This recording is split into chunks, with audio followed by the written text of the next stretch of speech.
قال اللہ تبارک و تعالی فی شان حبیبہ مخبرا و آمرا ان اللہ و ملائکتہ یصلون علی النبی یا ایہا الذین آمنوا صلوا علیہ وسلموا تسلیما اللہم صلی علی سیدنا و مولانا محمد وعلی آل سیدنا و مولانا محمد وبارک وسلم وصلی علیہ الصلاۃ والسلام علیک یا رسول اللہ وعلی آلک و صحابک یا حبیب اللہ۔ یا نبی نسخہ تسخیر کو میں جان گیا، یا نبی نسخہ تسخیر کو میں جان گیا، اس کو سب مان گئے جو آپ کو مان گیا، اس کو سب مان گئے جو آپ کو مان گیا۔ غیب کا جاننے والا جب کہا ان کو، غیب کا ماننے والا جب کہا ان کو، بات ایمان کی تھی کفر برا مان گیا، بات ایمان کی تھی کفر برا مان گیا۔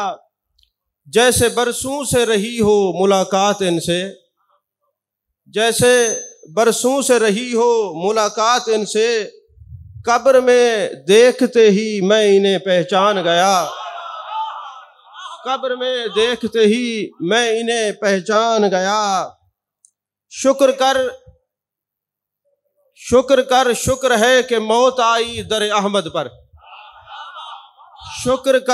شکر کے موت آئی در احمد پر، اب مدینے سے کہیں جانے کا امکان گیا، اب مدینے سے کہیں جانے کا امکان گیا۔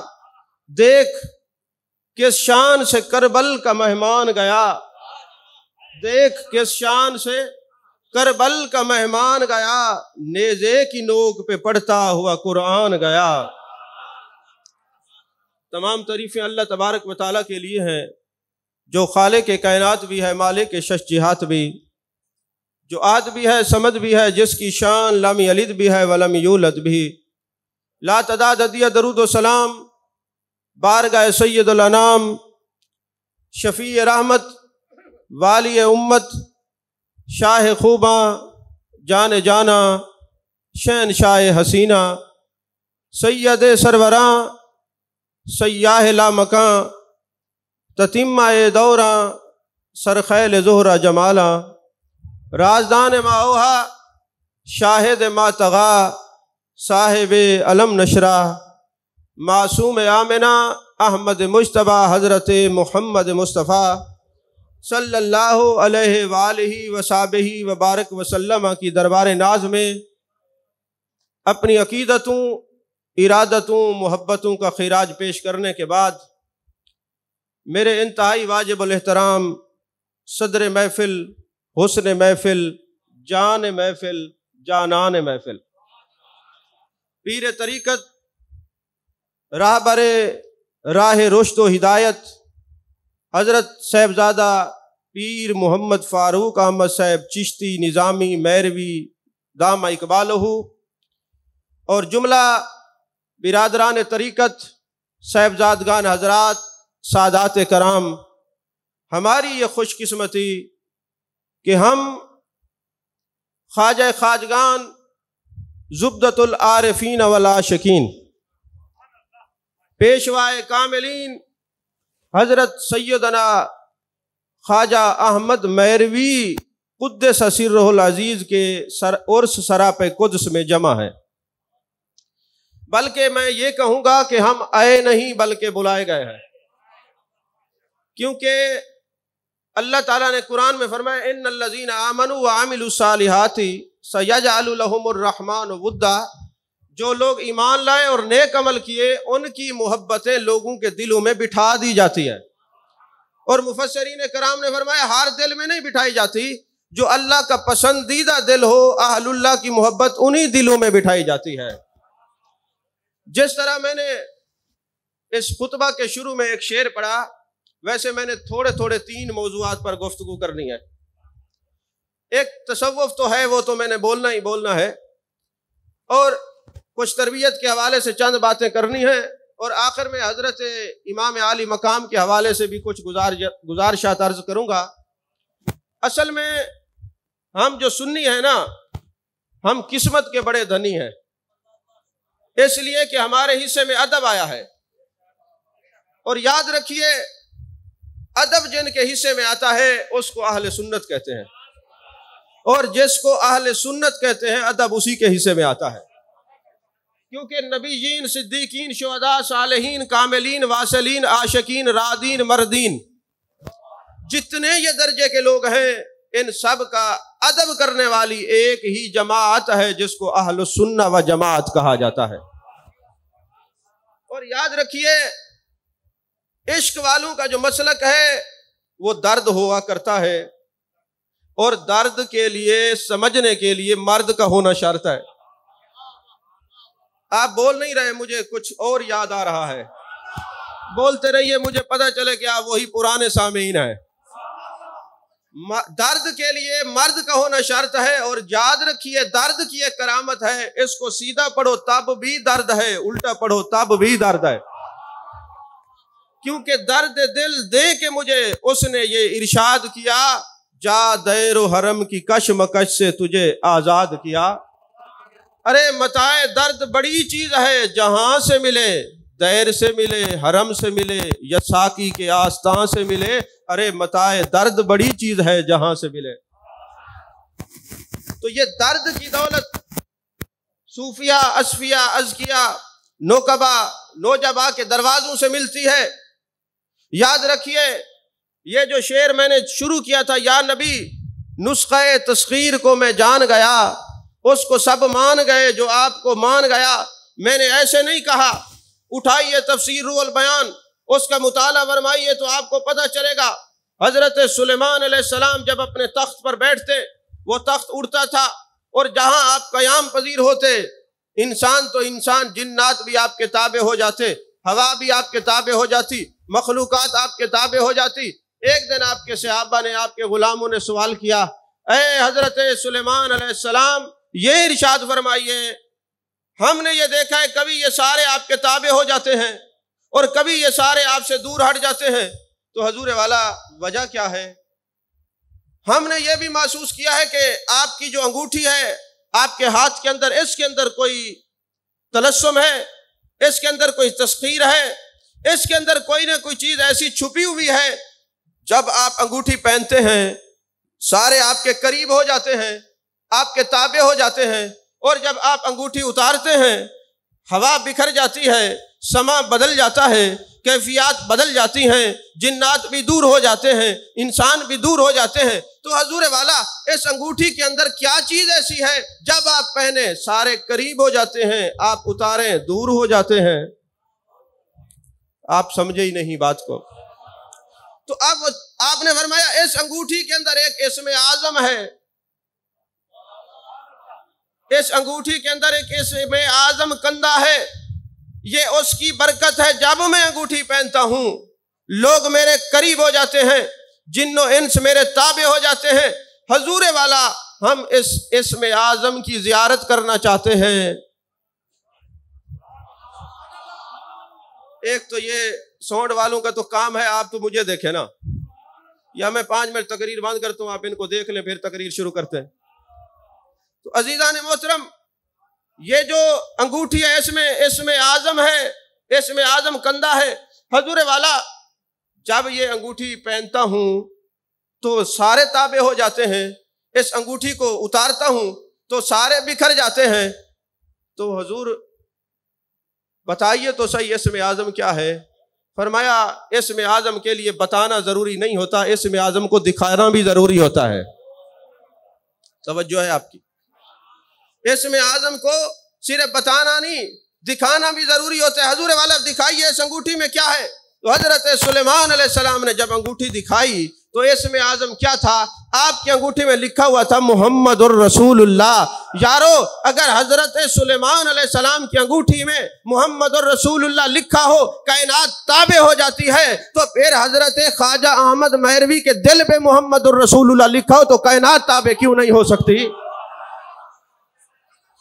جب یہ اسم اعظم انگوٹھی پہ آئے تو کائنات بدل جاتی ہے، کائنات جن و انسان تابع ہو جاتے ہیں، اور اگر یہی اسم اعظم دل پہ لکھا جائے، یہی اسم اعظم دل پہ لکھا جائے تو پھر کیوں نہ کائنات بدلی ہو، دنیا کیوں نہ تابع ہو۔ تو حضور والا یہ دل کے اوپر اسم آتا ہے تو بابا فرید الدین گنج شکر بنتا ہے، یہ دل کے اوپر اسم اعظم آتا ہے تو حضرت شاہ سلیمان توسوی بنتا ہے، یہ دل کے اوپر اسم اعظم آتا ہے تو حضرت خواجہ قطب الدین بختیار کاکی بنتے ہیں، یہ دل کے اوپر یہی اسم اعظم آتا ہے تو سیدنا غوث اعظم بنتے ہیں۔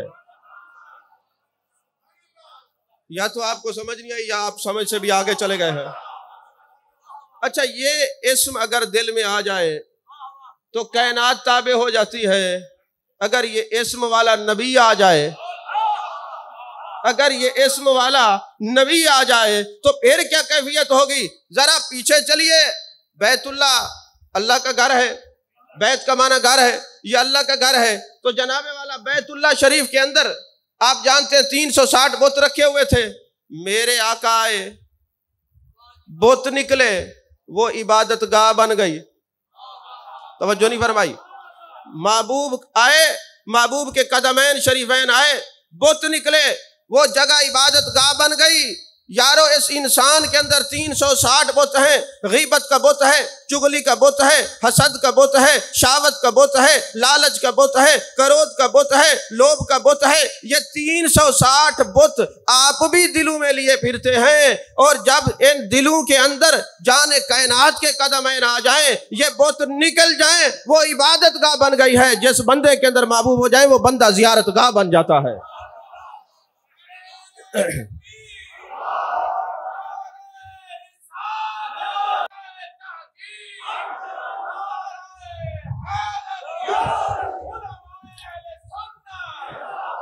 تو یہ بندہ زیارت گاہ بن جاتا ہے۔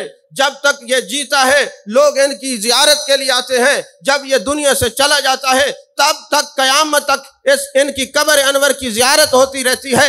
وجہ کیا ہے؟ بت نکل گئے ہیں، جان کائنات آ گئے ہیں، جان عالم آ گئے ہیں، مصطفیٰ جان رحمت صلی اللہ علیہ وسلم آ گئے ہیں۔ یارو اب سوال یہ پیدا ہوتا ہے، حضرت امام قشیری نے بحث کی ہے کہ یہ محبوب دل میں آئیں گے کیسے؟ توجہ ہے، یہ محبوب دل میں آئیں گے کیسے؟ کہا یہ جو آنکھیں ہیں نا، یہ جو آنکھیں ہیں نا، یہ جو آنکھیں یہ چھپر کی مانند ہے۔ اب موضوع میں نے خاص شروع کر دیا، مجبوری ہے اس کو میں نے نبھانا ہے۔ یہ کان سیب کی مانند ہیں اور آنکھیں چھپر کی مانند ہیں۔ مولانا روم نے کہا ذرا عارفو، عاشقو، صادقو، کاملو غور کرو، یہ آنکھیں چھپر کی مانند کیوں ہیں اور کان سیپ کی مانند کیوں ہیں؟ سپ، جس کو ہم سپی بولتے ہیں، سمندر میں ہوتی ہے۔ کہا سیپ کے اندر موتی ہوتا ہے، کان سیپ کی مانند اس لیے ہیں، الفاظ کچھ نہیں ہوتے، اگر قوت سماعت اچھی ہو تو الفاظوں کو یہ موتی بناتے ہیں، اس لیے یہ سیپ کی مانند ہے، اس لیے یہ سیپ کی مانند ہے۔ اور کہا یہ جو آنکھیں ہیں یہ چھپر کی مانند کیوں ہیں؟ تو مولانا روم نے ایک بڑی خوبصورت مثال دی، فرمایا بات یہ ہے، یہ چھپر کی مانند اس طرح ہے، آپ حضرات کوئی تتر، کوئی بٹیرے، کوئی پرندے پکڑتے ہوں گے نا، تو آپ کیا کرتے ہیں کہ دیہاتوں کے اندر ٹوکرا رکھ کے نا اس کے نیچے ایک لکڑی بچاتے ہیں اور دانہ ڈال دیتے ہیں، جیسے وہ پرندہ اندر آتا ہے آپ وہ لکڑی کھینچ دیتے ہیں، وہ اس کے اوپر چھپر آ جاتا ہے، وہ پرندہ مقید ہو جاتا ہے۔ کہا یار کو قید کرنے کا ایک ہی طریقہ ہے، یہ آنکھیں چھپر کی مانند اس لیے ہیں کہ یار کے آنے کے یہ دروازے ہیں، اور یہ آنکھیں دل تک جانے کا دروازہ ہے۔ کوئی سمجھ نہیں آئی آپ کو؟ یہ جو آنکھیں ہیں یہ یار کے آنے کا دروازہ ہے۔ کہا اب دانہ کیا ہوگا؟ کہا عشق مصطفیٰ میں اور عشق مرشد میں یہ آنسوں کا دانہ ڈالیے، یار توجہ کرے گا۔ جب یار آ جائے آنکھیں بند کر لو، مثل پتلی کی آنکھوں میں بٹھاؤں تجھ کو، نہ کسی اور کو دیکھوں نہ دکھاؤں تجھ کو۔ تو کہا یار کو اندر لے آنے کے لیے اس کے اندر دانہ ڈالنا پڑے گا۔ وہ کس چیز کا دانہ ہوگا؟ کہا وہ آنسو کا دانہ ہوگا، اور محبوب توجہ کرے گا، مجھ میں ہی کمی ہے جو بار بار روئیں، ورنہ وہ تو بلا لیں جو ایک بار روئیں۔ اب دیکھنا ہے یہ جو ہم آنسو بہاتے ہیں ان کی حیثیت کیا ہے۔ فرمایا اب جو آنسو بہائے گا محبوب توجہ فرمائیں گے۔ آپ نے سنا ہے یہ حدیث پاک بخاری شریف میں ہے، استن حنانہ کھجور کا تنا ہے، وہ رویا ہے، محبوب نے سینے سے لگایا ہے۔ اگر تنا رو دے تو لکڑی کے عاشق کو نہیں بھولتے، اس امت کے عاشق کو کیسے بھول سکتے ہیں؟ تو اگر تنا رو دے تو لکڑی کے عاشق کو یہ محبوب نہیں بھولتے تو پھر اس امت کے عاشق کو کیسے بھول سکتے ہیں؟ فرمایا صحابہ جو ہیں انہوں نے محبوب علیہ الصلوۃ والسلام کی طرف توجہ رکھی ہے، وہ کہیں اور دیکھتے نہیں تھے۔ چند مثالیں دے کے آگے پھر اسی طرف آؤں گا۔ تو اب صحابہ جو ہیں وہ توجہ کیا کرتے ہیں؟ صحابہ نے ہمیشہ محبوب کی طرف توجہ کی ہے، اور توجہ صرف نہیں کی، یاد رکھیے حضرت سیدنا صدیق اکبر رضی اللہ تعالیٰ عنہ کے گھر میں، یہ حوالہ ان کی کتابوں میں ہے جو نہیں مانتے، توجہ نہیں ہے، یہ فضائل حج اٹھا لیں کاندلوی صاحب کی، اس کے اندر یہ لکھا ہوا ہے کہ ایک پتھر ہے جس کا نام متقا تھا، ایک پتھر ہے جس کا نام متکلم تھا، اور حضرت صدیق اکبر تو توجہ رکھتے ہی ہیں یار کے چہرے کی جانب، کیونکہ آپ نے سب کچھ یار کی نظر کر دیا۔ اور پھر جب یار نے نظر ڈالی تو جب آپ مدینہ شریف تشریف لے گئے تو پہچان میں نہیں آتے تھے ان میں آقا کون ہے اور صدیق کون ہے۔ اور یہی وجہ ہے کہ حضرت سیدنا صدیق اکبر رضی اللہ تعالیٰ عنہ نے اپنا جو دستار مبارک تھی نا سر پہ سایہ کر دیا۔ اب یہاں پہ جو اس وقت ٹوٹے پھوٹے ان پڑھ جو سکالر ہیں وہ کہتے ہیں جی دھوپ تھی اس لیے حضرت صدیق اکبر رضی اللہ تعالیٰ انہوں نے اپنی دستار کا سایہ کیا تھا۔ نادانو تمہیں کیا خبر، یہ میرے محبوب کا معجزہ ہے۔ آپ دھوپ میں آ جائیں بدلی چھا جاتی تھی، بارش برسنا شروع ہو جاتی تھی۔ آپ نے یہ چادر اس لیے سر پہ کی تھی تاکہ پتہ چل جائے آقا کون ہے، غلام کون ہے۔ یہ اے صدیق اکبر پہچان کیوں نہیں آ رہی؟ فرمایا پہچان اس لیے نہیں آ رہی، سب کچھ یار کی نظر کیا ہے، اب یار نے ایسی نظر ڈالی ہے جو مجھے دیکھتا ہے اس کو زیارت مصطفیٰ ہو جاتی ہے۔ خالطوہم لتکونوا مثلہم، ایسا میں ہو گیا ہوں کہ جو میرا دیدار کرتا ہے۔ تو یہ تو صدیق اکبر رضی اللہ تعالیٰ عنہ کی اپنی ذات ہے، مگر صدیق اکبر رضی اللہ تعالیٰ عنہ پر قربان جائیے ان کے گھر میں دو پتھر ہیں، ایک کا نام متقا ہے، ایک کا نام متکلم ہے، کہ تو کتب کے اندر ہے۔ اعتراض کرنے والوں نے لکھا، بعد میں وہاں سے نقل کر کے ہم نے بھی لکھا ہے، انہوں نے کہا جناب بات یہ ہے متقا تقیہ سے ہے، جب جان کائنات جان عالم جان رحمت صلی اللہ علیہ وسلم حضرت صدیق اکبر کے گھر جاتے تو جو متقا تھا تقیہ والا پتھر تھا وہ آتا سرکتا ہوا جان کائنات کے پاس ٹھہر جاتا، محبوب تقیہ بنا لیتے، اس کو ٹیک لگا لیتے، اور جو دوسرا پتھر تھا وہ متکلم تھا اور وہ پڑھتا رہتا السلام علیکہ یا رسول اللہ، السلام علیکہ یا حبیب اللہ۔ سنی مزاج کا پتھر تھا، توجہ نہیں فرمائی، وہ تو بہانے ڈھونڈتا تھا کہ مجھے یار کا دیدار ہو جائے۔ اب متقا سے ٹیک لگاتے ہیں، متکلم درود پڑھتا ہے، اے صدیق اکبر آپ پر قربان جائیے، آپ کے گھر والے تو گھر والے، آپ کے گھر کے پتھر بھی ہر وقت توجہ الی الرسول میں رہتے ہیں۔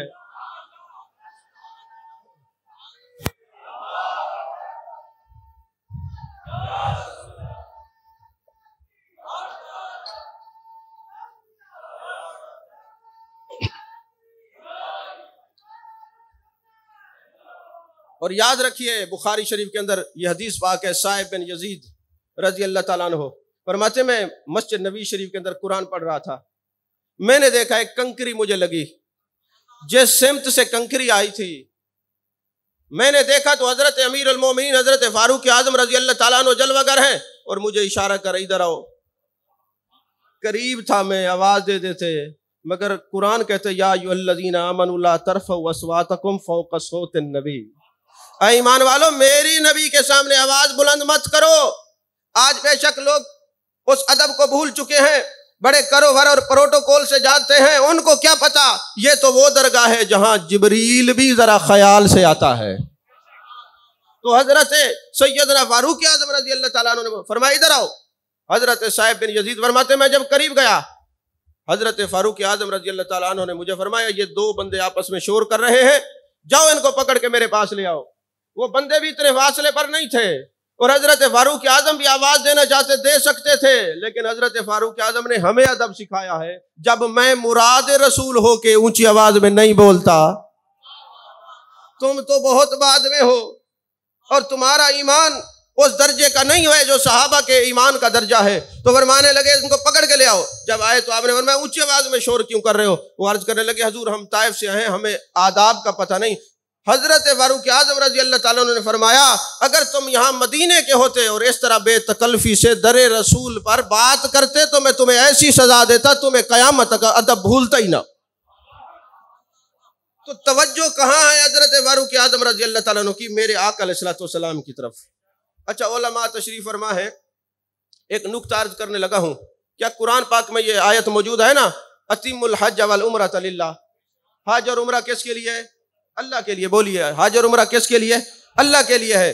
کیا یہ آیت حضرت عثمان غنی رضی اللہ تعالیٰ عنہ نے نہیں پڑھی تھی، جن کو جامع القرآن کہا جاتا ہے؟ حضرت عثمان غنی رضی اللہ تعالیٰ عنہ جب حدیبیہ کے موقع پر گئے تو کفار نے کیا کہا؟ مشرکین نے کہا اے عثمان غنی تم عمرہ کر لو تمہیں اجازت ہے، تم طواف کر لو تمہیں اجازت ہے، پر جان کائنات صلی اللہ علیہ وسلم کو ہم نہیں آنے دیں گے۔ اور ادھر سے صحابہ کیا کہہ رہے ہیں؟ یا رسول اللہ صلی اللہ علیہ وسلم عثمان غنی تو مزے میں ہوں گے، وہ عمرہ بھی کریں گے طواف بھی کریں گے۔ تو میرے آقا نے فرمایا نہیں نہیں، عثمان عشق کا سبق پی کے گیا ہے، یار کے بغیر عمرہ نہیں کرے گا۔ توجہ کیجئے ذرا۔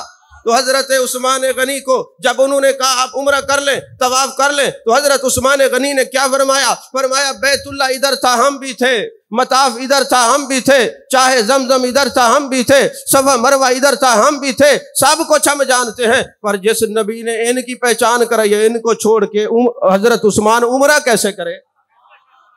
اب بتائیں اتم الحج والعمرۃ للہ، اب یہ حضرت عثمان غنی نے عمرہ کیوں نہیں کیا؟ فرمایا عبادت ہم رب کی کرتے ہیں، محبت اپنے آقا و مولا سے کرتے ہیں۔ والذین آمنوا اشد حبا للہ، جب یہ آیت نازل ہوئی صحابہ نے پوچھا یا رسول اللہ صلی اللہ علیہ وسلم محبت تو ان سے کی جاتی ہے جن کو دیکھا جائے، ہم نے دیکھا نہیں، کیسے محبت کریں؟ فرمایا من احبانی فقد احب اللہ، اور ترمذی شریف کی حدیث ہے من احبانی کان معی فی الجنہ، جو مجھ سے محبت رکھے گا جنت میں میرے ساتھ ہوگا۔ تو حضرت عثمان غنی نے یہ بتا دیا لوگوں ہم عبادت کرتے ہیں، مصطفیٰ کریم صلی اللہ علیہ وسلم کو دیکھتے ہیں، توجہ ہماری ہر وقت جان کائنات جان عالم مصطفیٰ جان رحمت صلی اللہ علیہ وسلم کی طرف رہتی ہے۔ یہ توجہ کر کے صحابہ نے بتایا جو ہر وقت چہرہ مصطفیٰ پر متوجہ رہتے ہیں، یہ صحابہ کی سنت ہے،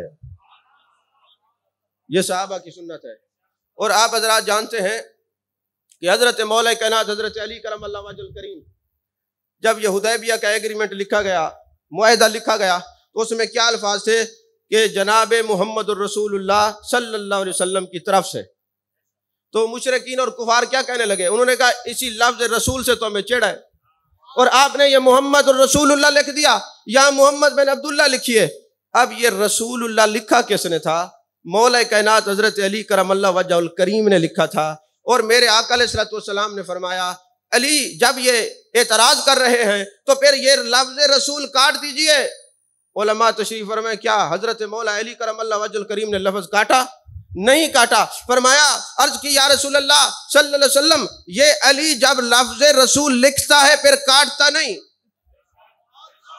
اب علامہ بدر الدین عینی اور امام مقدسی نے بڑا خوبصورت رزلٹ نکالا، فرمانے لگے اگر اس وقت یہ لفظ رسول لکھنے والے بھی مولا علی ہیں اور پھر آپ کاٹ دیتے تو آج قیامت تک جہاں لفظ رسول لکھا ہوتا ہے ایک برادری اس کو کھرچنا شروع کر دیتی ہے، لفظ رسول کو مٹانا شروع کر دیتی ہے، اور لوگ کہتے تم کیوں مٹا رہے ہو؟ تو وہ کہتے حدیبیہ کے موقع پر مولا علی کرم اللہ وجہ الکریم نے بھی تو مٹایا تھا، نگاہ علی ہے۔ فرمایا یا رسول اللہ صلی اللہ علیہ وسلم آج علی لفظ رسول لے کے نہیں مٹاتا، قیامت تک علی والے جہاں رسول لکھا ہوگا لکھنے کے بعد جان چلی جائے گی مگر لفظ رسول مٹائیں گے نہیں، کیونکہ میرے آقا کریم صلی اللہ علیہ وسلم کے جو غلام ہیں ان کی توجہ ہر وقت جان کائنات جان عالم مصطفیٰ جان رحمت صلی اللہ علیہ وسلم کی طرف رہتی ہے۔ تو یاد رکھیے جن کے عرس میں آئے ہیں وہ صرف پیر نہیں ہیں، وہ عالم بھی ہیں اور عالم ربانی ہیں، جن کے خلفاء اور شاگردوں میں علماء پائے جاتے ہیں، اور عالم بھی ایسے ہیں جن کی صحیح معنی میں تشریح حضرت مولا کائنات حضرت علی کرم اللہ وجہ الکریم نے کی۔ آپ اپنے شاگردوں کی مجلس میں تشریف فرما ہیں انما یخشی اللہ من عبادہ العلماء، جب یہ آیت سامنے آئی تو حضرت خواجہ حسن بصری رحمۃ اللہ علیہ نے سوال کر ڈالا، اے مولا کائنات یہ فرمائیں انما یخشی اللہ من عبادہ العلماء، علماء اللہ ہی سے ڈرتے ہیں، تو یہ علماء اللہ سے جو ڈرتے ہیں تو کیا علم اور خشیت کا آپس میں جو رشتہ ہے وہ یہ بتا رہا ہے عالم وہ ہوتا ہے جس کے اندر خشیت ہوتی ہے، اور جس کے اندر خشیت ہوتی ہے وہ عالم ہوتا ہے۔ اور مولا کائنات نے پھر اس کی شرح میں خود ارشاد فرمایا یاد رکھیے اگر عالم کا علم کا اظہار دیکھنا ہو تو دیکھیے اس کے پاس خشیت کی دولت کتنی ہے، اور علم کے اظہار کے لیے خشیت کا اظہار ضروری ہے۔ اور خشیت کے اظہار کے لیے عمل کا اظہار ضروری ہے، اور عمل کے اظہار کے لیے ادب کا اظہار ضروری ہے۔ فرمایا علم بھی ہو، الفاظ بھی ہوں، برکات تب آئے گی جب اس علم کے ساتھ خشیت بھی ہوگی، عمل بھی ہوگا، ادب بھی ہوگا۔ تو مولا کائنات نے فتویٰ دیا، لوگوں صرف ضرب یضرب کی گردانیں پڑھ کے گردان نہیں ہونا، بلکہ علم حاصل کر کے تم نے ان کی برکات بھی حاصل کرنی ہے۔ برکات تب ہوں گی، علم فیض تب دے گا جب تمہارے اندر خشیت بھی ہوگی، عمل بھی ہوگا، ادب بھی ہوگا، پھر اللہ تبارک و تعالیٰ تمہارے سر پر کرامت کا تاج رکھ دے گا۔ اور اسی آیت کی روشنی میں امام غزالی نے دقائق الاخبار کے اندر حدیث پاک لکھی ہے، فرماتے ہیں جب قیامت کا دن ہوگا ایک ایسا شخص ہوگا جس کے لیے حکم ہوگا کہ جہنم میں لے جایا جائے۔ امام غزالی لکھتے ہیں دقائق الاخبار، اس کی سند بھی ٹھیک ہے، فرماتے ہیں کہ جب جہنم میں لے جانے کا اس کا حکم ہوگا، اللہ فرمائے گا جبریل اس کو میرے قریب لاؤ۔ جب تک کوئی جنتی نہ ہو جائے اللہ کلام نہیں فرماتا۔ یہ تو قرآن کی نصوص ہے۔ اب حضرت جبریل امی سے فرمایا جائے گا اس سے پوچھو کبھی اس نے کسی عالم سے محبت رکھی ہے؟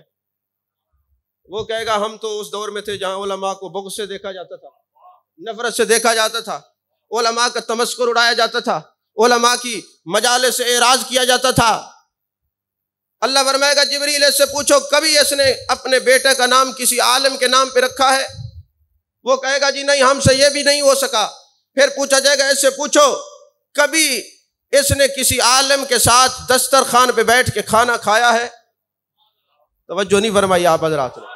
یہ جو لنگر کھاتے یہ حضرت خواجہ احمد مہروی کا دسترخوان ہے۔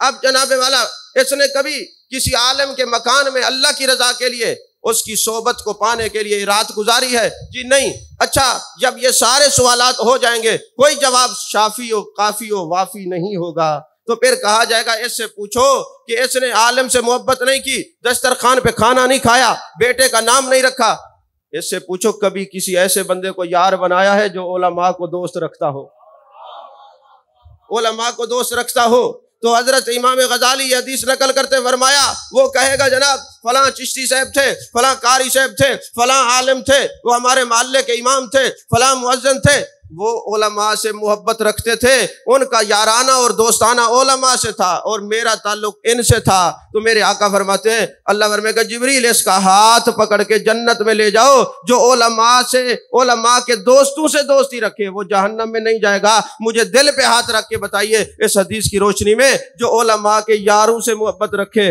وہ تو جہنم میں نہیں جائے گا، جو خود علماء سے پیار کرے ان کا عالم کیا ہوگا؟ اور یہ یاد رکھیے حضرت با یزید بسطامی رحمۃ اللہ علیہ کی دو باتیں میرے ذہن میں آ گئیں۔ اصل تو آپ کا نام بازید ہے، یہ بازید سے با یزید ہو گیا۔ اب ہوا یہ کہ حضرت با یزید کے بارے میں علامہ طحطاوی علیہ رحمہ نے لکھا ہے۔ آپ جانتے ہیں جو فقہا ہوتے ہیں نا وہ ایسے باتیں لکھ نہیں دیتے جب تک تحقیق نہ کریں۔ اور پھر عبدالغفور الوری نے اپنے فتاوی کے اندر اس کے اندر بڑی بات کیا ہے، فرمایا حضرت با یزید بسطامی رحمۃ اللہ علیہ وہ ہیں جب دنیا سے جانے لگے، جانے کائنات، جانے عالم مصطفیٰ، جانے رحمت صلی اللہ علیہ وسلم کا دیدار ہوا۔ فرمایا با یزید ساری زندگی تو نے میری تابعداری میں گزاری ہے، میری محبت میں گزاری ہے، ہم ضمانت دیتے ہیں جو جیتا رہا اور تیرا نام یاد رکھا وہ جنتی ہے۔ توجہ نہیں فرمائی؟ یہ شان خدمتگاروں کی، سردار کا عالم کیا ہوگا؟ تو جب نبی پاک صلی اللہ علیہ وسلم کے غلاموں کا عالم یہ ہے اور حضرت با یزید بسطامی کا عالم یہ ہے کہ جب آپ حضرت امام جعفر صادق کے پاس جاتے ہیں تو پڑھتے ہیں، ایک دن آپ نے فرمایا جاؤ ایک طاق سے کتاب اٹھا کے لاؤ، کہنے لگے حضور طاق کدھر ہے؟ فرمایا تمہیں اتنا عرصہ ہو گیا طاق کا نہیں پتا؟ فرمایا حضور ہم تو آپ کے چہرے کو تکتے رہتے ہیں، جو صورت یار کو تکنے والے ہوں وہ کہیں اور کہاں دیکھتے ہیں، حضور ہم آپ کو دیکھتے رہتے ہیں۔ اور پھر آپ کا ایک خادم تو جب آپ کے سامنے آتا تو آپ پوچھتے تیرا نام کیا ہے؟ یا ماں اسمو کا یا بنیا، تیرا نام کیا ہے میرے بیٹے؟ ایک دفعہ، دو دفعہ، تین دفعہ، جب دن میں 4-5 دفعہ آپ نے پوچھا نا تو وہ خادم بگڑ گیا اور کہنے لگا حضرت آپ اچھے پیر ہیں، میں آپ کی خدمت میں رہتا ہوں، آپ جب بھی آپ کے سامنے آتا ہوں آپ فرماتے تیرا نام کیا ہے، تیرا نام کیا ہے؟ فرمانے لگے بیٹے میں ہر وقت جمال جہاں آرا میں غوطہ زن رہتا ہوں، ادھر سے فرصت ملے تو کسی اور کا نام یاد کروں، ادھر سے فرصت ملے تو کسی اور کا نام یاد کروں۔ یارو یہی با یزید بسطامی جو ہر وقت غوطہ زن رہتے ہیں جمال جہاں آرا کے اندر، یہی جب بایزید جاتے ہیں ایک جگہ، پتہ چلتا ہے یہاں ایک اللہ کا ولی رہتا ہے، اس کی زیارت کے لیے جاتے ہیں تو آپ نے دیکھا اپنی آنکھوں سے کہ وہ بندہ قبلہ کی طرف منہ کر کے تھوکتا ہے، تو حضرت بایزید بسطامی رحمۃ اللہ علیہ واپس آ جاتے ہیں، فرمایا یہ ولایت کے لائق نہیں ہے، یہ مسند ارشاد پر بیٹھنے کے لائق نہیں ہے، ارے جو قبلہ کی توہین کرتا ہے، کعبہ کی طرف منہ کر کے تھوکتا ہے، وہ ولی نہیں ہو سکتا۔ آپ واپس آ گئے اور آنے والے قیامت تک روحانی بیٹوں کو کیا بتا دیا؟ فرمایا بے ادب کبھی ولی نہیں ہو سکتا، یہی وجہ ہے کہ بے ادبوں میں ولی ہوتے نہیں ہیں، ولی ہوتے ہی ادب والوں کے اندر ہیں،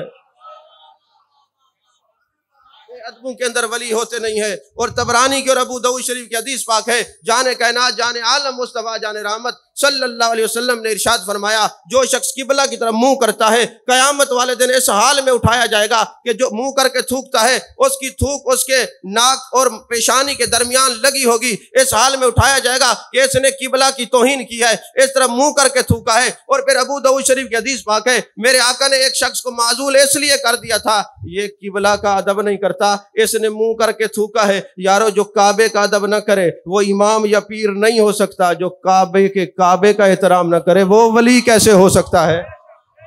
ولی ادب سے بنتا ہے اور ولی علم سے بنتا ہے۔ الذین اوتوا العلم درجات، یقین کیجئے علم سے درجے بلند ہوتے ہیں، اور پھر خشیت ملتی ہے، پھر عمل نصیب ہوتا ہے، پھر ادب نصیب ہوتا ہے، پھر کرامت کا تاج پہنا دیا جاتا ہے۔ جن ہستی کے اس آج عرس میں ہم آئے ہیں، یہ عالم بھی ہیں، عامل بھی ہیں، کامل بھی ہیں، اکمل بھی ہیں، اور یہ زہد و تقوی کا پیکر بھی ہیں، ورع کا پیکر بھی ہیں، یہ اخلاص کا پیکر بھی ہیں، یہ محبت رسول کا پیکر بھی ہیں۔ یہ تو وہ شخصیات ہیں، ارے ان کے چہرے کے دیکھنے سے تو خدا یاد آتا ہے، ان کی مزار پہ کھڑے ہو جائیں تو خود بخود دل سے اللہ اللہ کی آوازیں شروع ہو جاتی ہیں۔ عزیزان محترم، اللہ تعالیٰ نے قرآن پاک میں فرمایا، جو آیت کو میں نے سرنامہ سخن بنائی تھی، یا ایھا الانسان ما غرک بربک الکریم، اے انسان تجھے کس چیز نے دھوکے میں رکھا کہ کریم رب سے دور ہو گیا ہے، کریم رب سے دور ہو گیا ہے۔ لفظ کریم پر غور کریں تو پتہ چلے گا، جب لفظ کریم پر کوئی غور کرتا ہے تو کرم کے دروازے کھلتے جاتے ہیں۔ اور قاضی ثناء اللہ پانی پتی رحمۃ اللہ علیہ نے اسی آیت کی تشریح میں دو باتیں لکھی ہیں، بڑی خوبصورت ہے۔ فرمایا حضرت خواجہ حسن بصری رحمۃ اللہ علیہ جب یہ آیت پڑھتے، یا ایھا الانسان ما غرک بربک الکریم، اے انسان تجھے کس چیز نے دھوکے میں رکھا، تو کریم رب سے دور ہو گیا، تو آپ روتے اور عرض کرتے، میرے مالک ہم کوئی بے ادبی کی سبب سے دور نہیں ہو گئے، ہمیں پتہ ہے تو کریم ہے، محبت کی وجہ سے تھوڑی دوری نظر آتی ہے، ہو گئی ہے، لیکن دل سے دوری نہیں ہے۔ تو وہ رویا کرتے تھے اس آیت کو پڑھ کر۔ قاضی ثناء اللہ پانی پتی رحمۃ اللہ علیہ فرماتے ہیں، ایک دفعہ اسی آیت کے تحت تفسیر مظہری کے اندر یہ بات لکھی ہوئی ہے، فرماتے ہیں مجلس لگی ہوئی ہے، قاضی بیٹھا ہے، عدالت کے اندر ایک عورت نے آ کے مقدمہ دائر کیا اور عرض کرنے لگی، قاضی صاحب میرے خامد نے دوسری شادی کر لی ہے، آپ اس کو بلائیں اور سزا دیں، اس نے دوسری شادی کیوں کی ہے؟ تو قاضی نے کہا، بی بی جب شریعت میں 4 شادیوں کی اجازت ہے، اگر وہ حق ادا کر سکتا ہے تو میں کون ہوتا ہوں اس کو سزا دینے والا؟ جب اس نے بات نہ سنی، عورت کو غصہ آ گیا اور کہنے لگی، قاضی صاحب اگر شریعت اور حجاب مانے نہ ہوتا تو میں اپنے چہرے سے پردہ ہٹاتی اور تمہیں دکھاتی کہ جس کی بیوی اتنا حسین ہو وہ کسی غیر کی طرف یا کسی اور کی طرف نظر کیسے کرے؟ توجہ نہیں فرمائی آپ نے؟ فرمایا اگر یہ حجاب اور شریعت مانے نہ ہوتی تو میں اپنے چہرے سے یہ کپڑا ہٹاتی تو پھر آپ سے پوچھتی جس کی حسین بیوی ہو وہ کسی اور کی طرف توجہ کیوں کرے؟ ابھی اس نے یہ کہا تھا، مجلس میں ایک صوفی بیٹھا ہوا ہے، صوفی تو ہر جگہ پائے جاتے ہیں نا، جو عشق میں غوطہ زن رہتے ہیں، جو محبت رسول صلی اللہ علیہ وسلم کے اندر غوطہ زن رہتے ہیں۔ جب وہ صوفی نے دیکھا نا تو اس نے آنکھیں بند کی ہوئی تھی، بے ہوش ہو گیا۔ اب سارے عدالت کا مقدمہ بھول گئے، صوفی کو ہوش میں لانے لگے۔ جب پانی پلایا ہوش میں آئے، کہا صوفی جی تمہیں کیا ہوا ہے؟ کہا جب اس عورت نے کہا کہ قاضی صاحب اگر یہ شریعت مانے نہ ہوتی، یہ حجاب مانے نہ ہوتا، یہ پردہ مانے نہ ہوتا تو میں شکل دکھاتی پھر پوچھتی جس کی بیوی اتنا حسین ہو وہ کسی غیر کو توجہ کیسے کرے؟ ابھی اس نے یہ کہا تھا، مجھے ہاتف غیبی سے آواز آئی، صوفی سن لے، اگر یہ شریعت کا حجاب مانے نہ ہوتا، جمال و کبریائی کا حجاب مانے نہ ہوتا تو میں حریم ناز کے پردے الٹ دیتا، پھر میں تم سے پوچھتا اتنے کریم رب کو چھوڑ کے کسی اور کی طرف کوئی توجہ کیسے کرتا ہے؟ اگر یہ حجاب یہ معنی نہ ہوتا، یہ کبریائی معنی نہ ہوتی، تو یارو یہ جو کریم رب کی طرف متوجہ ہو جاتا ہے، انسان کے دل کے اندر کرم کی آندیاں چلنا شروع ہو جاتی ہیں۔ اور یاد رکھیے 2 کتابیں، ایک ہے روض الریاحین اولیاء کی شان میں، ایک ہے انبیاء کی شان میں۔ یہ جو حدیث میں عرض کرنے لگا ہوں، آپ علماء سے سنتے ہیں، مجھے کافی عرصہ لگا، جیسے میں سنتا تھا حوالہ پوچھتا تھا، وہ کہتے اللہ کے حوالے، پھر میں اس کو تلاش کرتا رہا تو کینیڈا ٹورنٹو کی یونیورسٹی سے مجھے یہ کتاب ملی، اس کے اندر یہ حدیث پاک ہے۔ یہ امام یافی کی کتاب ہے روض الریاحین، جس میں انبیاء کی شان ہے، اس کے اندر یہ حدیث پاک لکھی ہوئی ہے۔ جان کائنات جان عالم مصطفیٰ جان رحمت صلی اللہ علیہ وسلم رات کو طواف کر رہے ہیں، اور ایک صحابی جس نے جان کائنات جان عالم مصطفیٰ جان رحمت صلی اللہ علیہ وسلم کا دیدار بھی نہیں کیا، اور وہ یا کریمو یا کریمو یا کریمو یا کریمو کا ورد کر رہا ہے۔ جیسے ہی وہ ذکر کرتا ہے، اب نگاہ نبوت نے دیکھا کہ لفظ کریم کا ذکر کرنے سے انوار و تجلیات کی بارش ہو رہی ہے، تو میرے آقا علیہ الصلوۃ والسلام بھی ساتھ مل کے فرمانے لگے یا کریمو یا کریمو یا کریمو۔ اب آپ جانتے ہیں محبوب جہاں پہ جاتے خوشبو بتاتی تھی محبوب کی جلوہ گری ہوئی ہے، محبوب کا چہرہ انوار و تجلیات سے اپنے ارد گرد ضیاء پاشیوں سے علاقے کو منور کرتا تھا، کیونکہ یہ والضحیٰ کے چہرے والے محبوب ہیں، واللیل کی زلفوں والے محبوب ہیں، ما زغ البصر وما طغیٰ کی کاجل والی آنکھوں والے محبوب ہیں، علم نشرح کے سینے والے محبوب ہیں، طٰہٰ کے تاج والے محبوب ہیں، یاسین کے سیرے والے محبوب ہیں۔ اب رات ہوتی ہے تو رات ٹھہرتی نہیں، انوار و تجلیات سے حسن مصطفیٰ عیاں نظر آتا ہے۔ اب جو یا کریمو کا ورد کر رہا تھا، تو اس نے کہا حضور والا آپ خاموش نہیں ہوتے؟ آپ نے فرمایا مجھے خاموش کرنا ہے حضور، اگر آپ کا چہرہ حسین نہ ہوتا، آپ کا قد اتنا وجیح نہ ہوتا، اور اتنا قد و قامت خوبصورت نہ ہوتی، تو میں شکایت کر دیتا کہ یہ مجھے ذکر نہیں کرنے دیتے۔ ابھی اس نے یہ کہا تھا، میرے مصطفیٰ کریم صلی اللہ علیہ وسلم نے ارشاد فرمایا کہ تجھے پتا ہے تو نے اپنے نبی کو دیکھا ہے؟ یا رسول اللہ صلی اللہ علیہ وسلم، اور کہنے لگا حضور میں نے کلمہ پڑھا ہے، نہیں دیکھا۔ فرمایا جس نبی کا تو کلمہ پڑھتا ہے وہ میں ہوں۔ وہ جیسے ہی آپ کے قدمین شریفین میں گرا، محبوب نے علم نشرح کے سینے سے لگا لیا، جیسے علم نشرح کے سینے سے لگایا، فوراً جبریل امی آتے ہیں اور عرض کرتے ہیں یا رسول اللہ صلی اللہ علیہ وسلم، اللہ فرماتے ہیں میں آپ کے اس غلام سے بڑا سخت حساب لوں گا، بڑا سخت حساب لوں گا۔ اس نے کہا یا رسول اللہ صلی اللہ علیہ وسلم جبریل امی سے کہیے اگر اللہ مجھ سے حساب لے گا سخت، تو میں بھی اللہ کا سخت حساب لوں گا۔ یہ الفاظ ہیں حدیث پاک کے۔ میرے آقا کی آنکھوں سے آنسو رواں ہوئے، آپ نے فرمایا تو اللہ سے کیسے حساب لے گا؟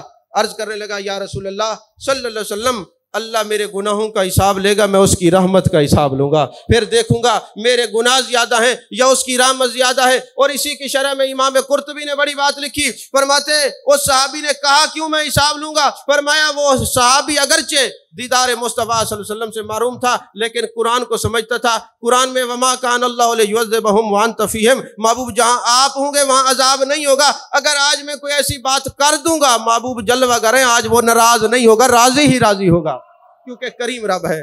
عزیزان محترم ٹائم مختصر ہے، ابھی میں تمہید باندھ رہا تھا، وقت گزر گیا۔ اللہ ہم سب کو تاجدار میرا کا فیضان پانے کی توفیق عطا فرمائے، اور ہم سب کا نام ادب والوں میں شامل فرمائے۔ آمین وآخر دعوانا الحمدللہ رب العالمین۔